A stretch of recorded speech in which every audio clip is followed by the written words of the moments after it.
कवन नगरिया बजवा बाजऊ हरदिया तोरा लागोगे। कवन नगरिया बजवा बाजऊ हरदिया तोरा लागो हरदिया तोरा लागोगे। जानूगे सुनी के कर जा हमर फाटो हो दरदिया कोई नहीं बाटो होगे। जानूगे सुनी के करे जा हमर फाटो हो दरदिया कोई नहीं बाटो होगे।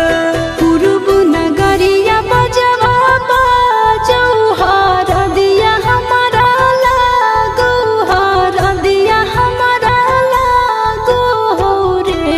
सोनारी घरवा के लोग बही मनमा मड़वा बही डाटो रे।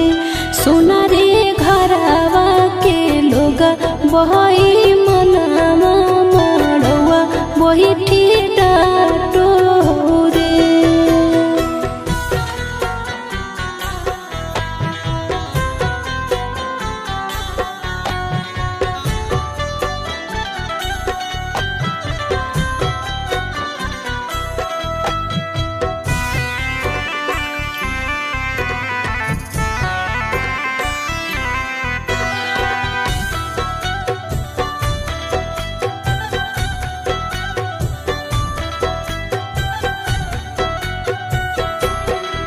हद जखनी ढराई जैतौ तोर शंखा बनिया हो जैतै खत्म हमर प्यार के कहानिया। बुझे मजबूरी नहीं है हमर कसूर रे। इहे शायद होते भगवान के मंजूर रे।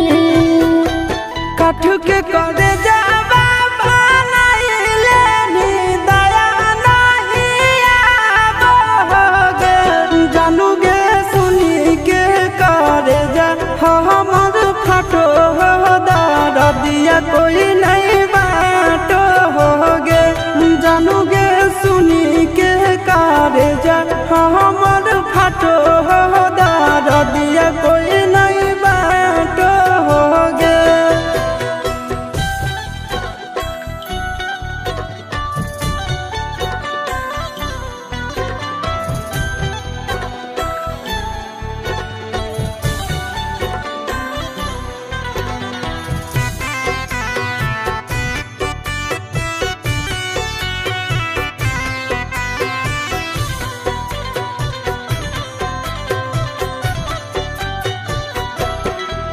आगे तोरे नाम धड़को है दिल के धड़कनवा।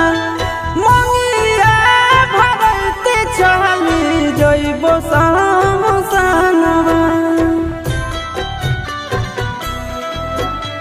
के कर दिए तो सही है किस्मत के खेला।